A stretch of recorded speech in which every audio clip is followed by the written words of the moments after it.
한동안 컨텐츠를 못 올려서 많이 기다리시면 어쩌나 하는 생각도 들고, 또 뭐 그다지 기다리지 않은 분들도 계시고 올라오면 보시는 분들도 계시니까 주변에서 이걸 보시는 분들이 언제 올려 이러면 아 맞다 올릴 때 됐지 하고 생각을 하는데, 그동안에 잘 지내셨어요? 별일 없으시고요. 저 별일이 없는 게 아니라 별일이 있어야 있는데 잘 해결되면서 살아야 더 재밌는 삶인데, 그죠? 세월호에 대해서, 세월호 가족들이 어떻게 지내나 궁금해 하시는 분들이 많이 계셔서 잠깐 얘기를 하자면, 지난 2월 8일 일요일 날 사단법인 4.16 가족협의회 정기총회가 있었어요. 그때는 이제, 지난해 활동보고, 2019년도에 있었던 활동보고와 이어서 이제 중요했던 게, 저희 임원들이 이제 몇 분 공석인대가 있어서 그분들을 뽑은 날이었거든요. 진상분과, 회원조직부, 그리고 재무감사, 그리고 제일 중요한 집행위원장.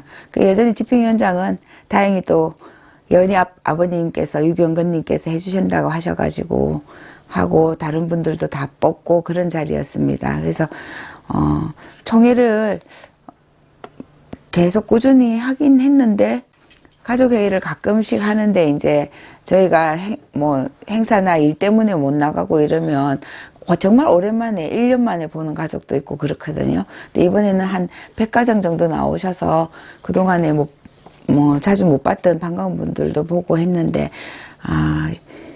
이게 다른 사단법인하고 다르게, 사단법인이라는 게 어떤 목적이나 그게 취지가 먼저 맞아가지고 서로 마음이 맞아서 내가 하겠다 해서 하는 회원들이 많잖아요. 근데 저희 같은 경우에는 아이를 잃고, 그 이제 어이없는 죽음에서 이제 조금, 좀 더, 진상규명도 같이 활동을 하면서 좀 더 나은 방향으로 사회에 어떤 역할을 할 것인가 때문에 뭐 자의반 타의반으로, 모여 있기 때문에 이게 다른 사단법인하고는 조금 구성이 다르죠. 다르다 보니까 이 100가정이 전부 다, 대부분이 다 아이를 잃은 가정이잖아요. 다 아픈 가정들이잖아요. 근데 오늘 여기가 저희 조카집이에요. 조카집인데, 양이를 키우는데 제가 개냥이. 사람만 오면 옆에 붙어 앉아 있으려고 하고, 얘 사람이 있으면 쑥 지나가는 거 알죠? 그러면서 만져달라고. 되게 다람이라고 되게 이뻐요. 아무튼 본론으로 들어와서, 그래서 6주기가 다가오다 보니까 앞에서 활동하시는 분들이 너무너무 고생을 많이 하시죠. 다행히 이번에는 하겠다고 나오신 분들이 계셔서 너무 감사한 일이고, 그분들한테 모든 걸 맡겨놓고 한다는 게 죄송한 일이기도 해서 열심히 해야죠. 저희도 회원으로서 열심히 해야 되고, 저는 여전히 그냥 사.16 합창단 활동하고 있고, 이제 CD를 만든다고 지금 굉장히 트레이닝을 열심히 하고 녹음을 하고 있습니다. 그래서 그 녹음도 보통 일이 아니더라고요. 보니까 합창을 녹음할 때는 뭐 소프라노 파트, 테너 파트, 베이스 파트, 알토 파트 이렇게 따로따로 다 하는데, 저희 소프라노 파트에 가서, 어제 소프라노 파트가 두 번째 녹음하는 날이었거든요. 근데 이제 몇 번을 불렀는지 몰라요.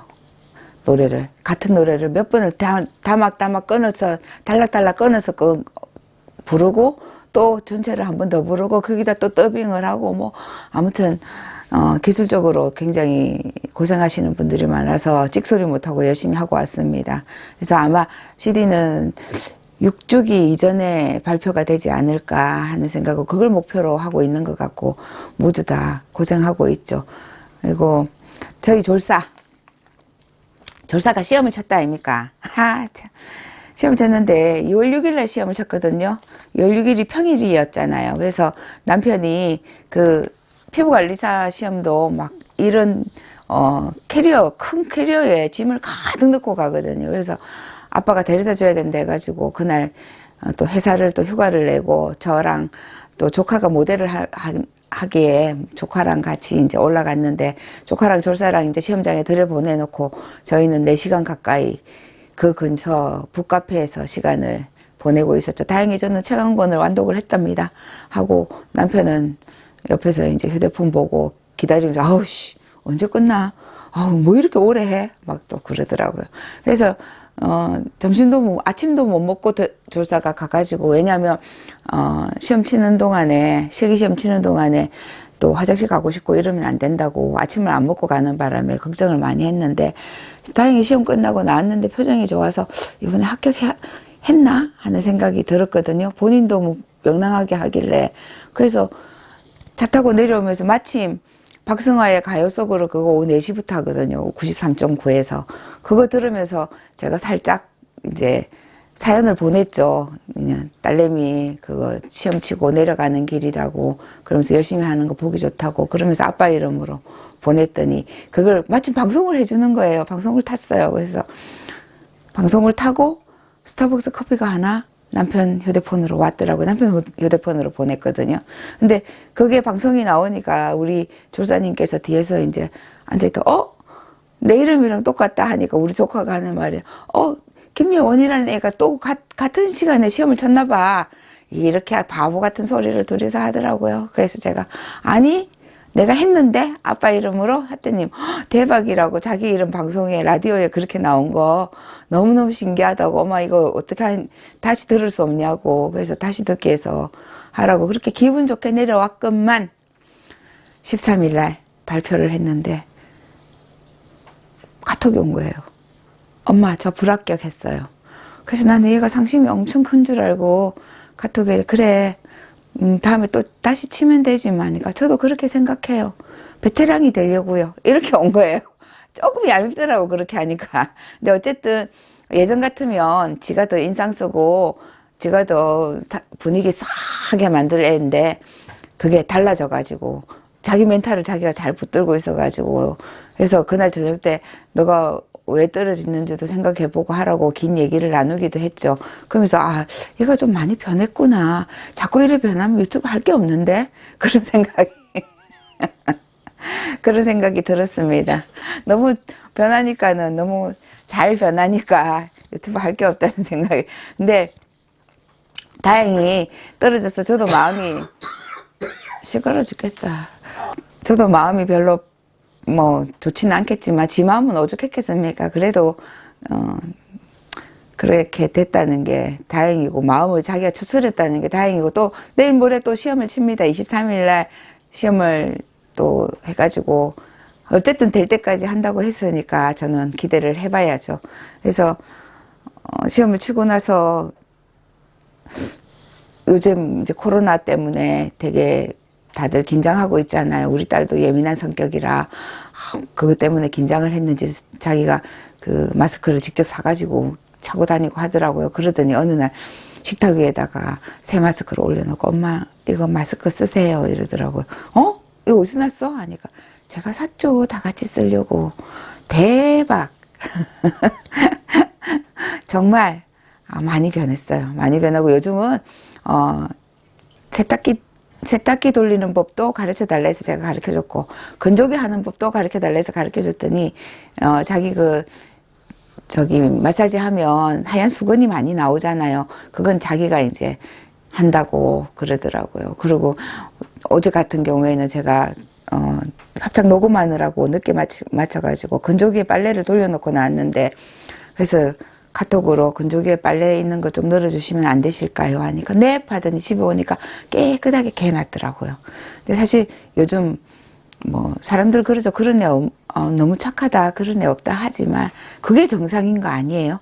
같이 살면서 서로 자기 할 역할을 좀 하면서 도와주는 게 정상이라고 생각하고 우리 딸이 어느새 이제 많이 변해서 졸사의 이미지에서 많이 탈피하고 있다는 거. 그래서 오늘은 졸사일 때의 썰을 한번 풀어볼까 하는 생각이 들어요. 옛날 이야기는 분명히 자기도 해도 된다고 했으니까 해보려고요. 뭐 자녀와의 관계가 안 좋아서 힘든 부모들도 많이 있을 거 아니에요. 그리고 또 부모하고 관계가 안 좋아서 이거 어떻게 해야 되지? 하고 생각하는 사람들도 있을 것 같아서 저희가 겪었던 그런 이야기를 한번 해볼까 합니다. 예전에 근데 3학년 때 아빠 생일이 다 돼가는데 이번에도 또 생일을 안 챙겨줄 것 같은 거예요. 왜냐면 저희 남편은 제가 맨날 혼내거든요. 그렇게 얘기하지 말라고. 너만 행복하면 돼. 아니야, 나는 필요 없어. 아, 됐어. 아빠 거는 괜찮아. 아빠는 됐어. 이런 스타일이에요. 그래서 그렇게 하다 보니까 예전에 만난 지 얼마 안 됐을 때 너 왜 아빠 생일을 안 챙겨줘 하니까 필요 없다던데요. 그렇게 얘기하더라고요. 그렇게 얘기하고 저는 아빠 생일은 챙겨야 된다는 주의니까 아빠 생일날 그래도 네 용돈 모아가지고 뭐라도 사주고 해야 되지 않냐 하니까 대답만 내 해놓고는 그냥 어물쩍 넘어가고 그래서 그런 얘기를 하면 남편은 당연히 섭섭해하죠. 그 말은 옛날 사람들은 그렇잖아요. 옛날 어른들 아 됐다 막 그만해라. 아 용돈 같은 거 안 줘도 된다 이래놓고 막상 안 주면 삐져 있잖아요. 은근히. 그 저희 남편도 그런 스타일인 거예요. 그래서 여보 그렇게 얘기하지 말고 해달라 하라 하니까 뭐 딱히 남자들은 또 받을 만한 선물이 없긴 해요. 그래서 뭐 해달라 하면 됐다 막 그런 식이에요. 그러면 또 뭐 여보 뭐 먹을래 하면 난 아무거나 그런 스타일이기 때문에 그래서 이번에는 정말 그냥 넘어가면 안 되겠다 싶어서 고등학교 3학년 때 제가 그랬죠. 한 2주 전부터 제가 그랬어요. 연아 아빠 생일에 이번에는 꼭 좀 선물을 사주라.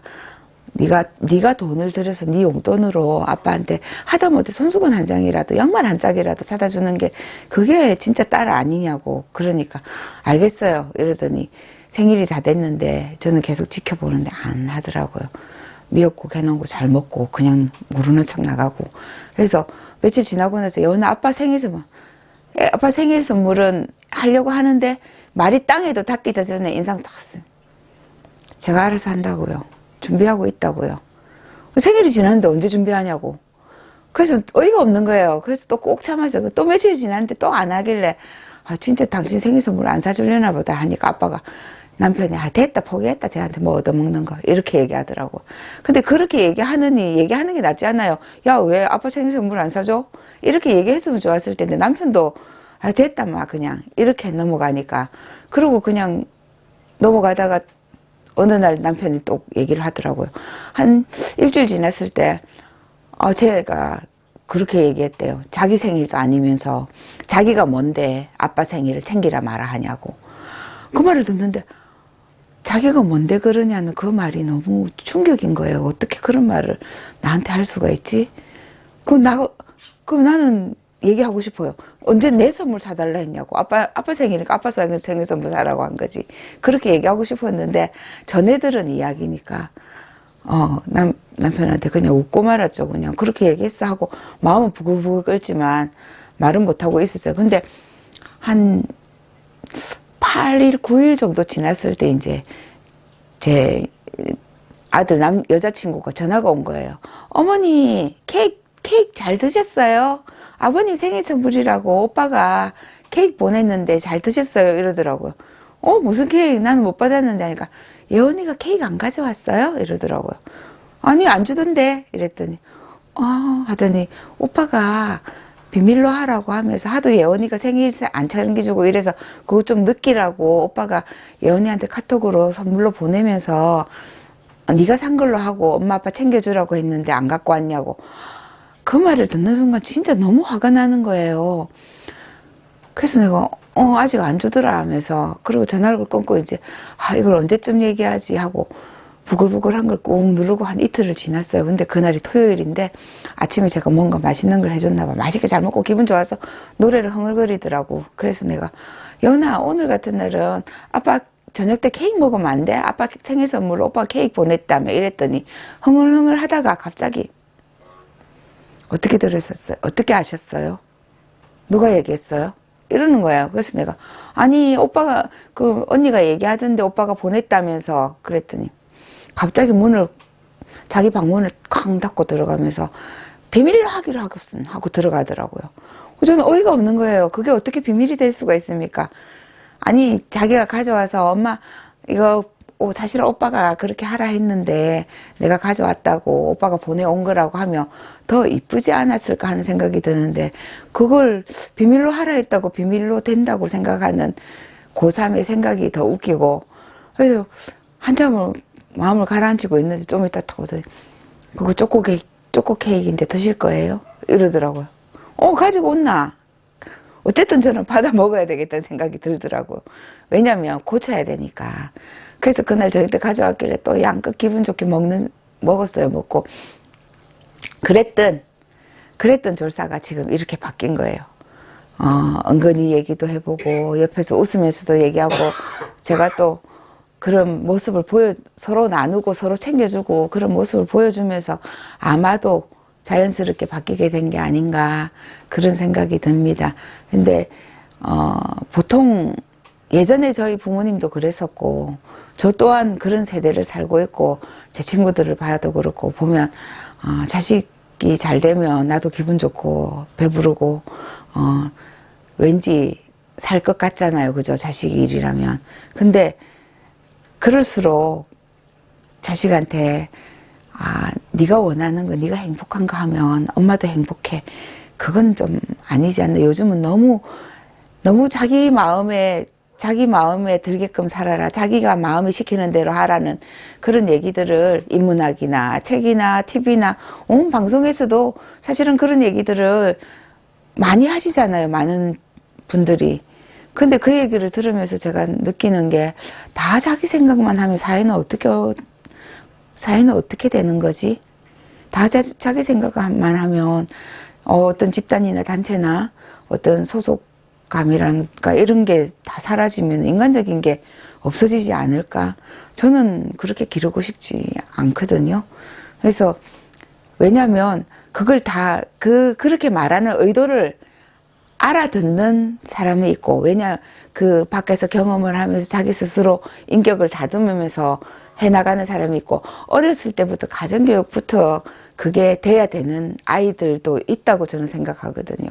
그래서 어렸을 때부터 니만 생각하지 마라. 옆에도 돌아볼 줄 알고 눈치도 있어야 된다. 상대방이 뭘 원하는지. 저는 항상 여운이한테도 그런 얘기하고 남편한테도 가끔 그런 얘기해요. 내가 이런 얘기를 할 때 나의 얘기를 듣는 사람이 누구인지를 보고 하는 게 가장 최우선 대화의 어떤 조건이다. 상대에 맞지 않는 대화를 하고 있다면 그것만큼 눈치 없고 재미없는 게 없지 않나. 그런 생각이 저는 들어서 우리 여운이를 보면서 제가 그래도 남편이 그런 얘기 하거든요. 제가 당신 만나서 진짜 많이 변했다고. 그 얘기의 요점은 뭐냐면 끊임없이 제가 여운이 눈치를 봐가면서 이럴 때 이런 얘기를 하고 저럴 때 저런 얘기를 하고 또 지금은 어느새 친구처럼 뭔 얘기를 할 때 제가 편하게 친구처럼 들어주기도 하고 제가 또 거기서 잘못된 게 있으면 하루나 이틀 지나서 제가 다시 그 얘기를 하거든요. 연아 엊그저께 네가 그런 얘기 했잖아. 엄마 생각은 이런데 하면서 얘기를 해요. 그래서 그런 역할을 사회에서 다 해줄 수는 없고 교육이 다 해줄 수도 없고 가정에서 돼야 되지 않을까 그런 생각이 듭니다. 그리고 부모도 제 방송을 보고 있는 학생들이나 자녀분들한테도 하고 싶은 말이 부모가 됐다 나는 그런 거 안 해도 된다. 그래도 마음속은 실제로는 주면 좋아할걸요. 생일이나 아빠 엄마의 생신이나 아니면은 뭐 언니나 오빠 동생의 생일을 그래도 내가 너의 생일을 챙기고 있었다, 기억하고 있었다, 정말 축하한다는 정도의 어떤 표현은 필요하지 않을까, 그게 마음 아닐까 하는 생각이 듭니다. 오늘 방송은 여기서 맺을까 합니다. 많이 춥고 또 코로나 비상도 걸리고 다들 힘드신데 시간, 마음의 여유를 가지고 그럴 때일수록 좀 더 천천히 생각해가면서 가는 그런 하루하루가 되길 바랍니다. 그리고 내 편이 한 명씩 더 생기는 그런 날 만드세요. 졸사내도 화이팅! 쫄쫄이들 화이팅입니다. 사랑합니다.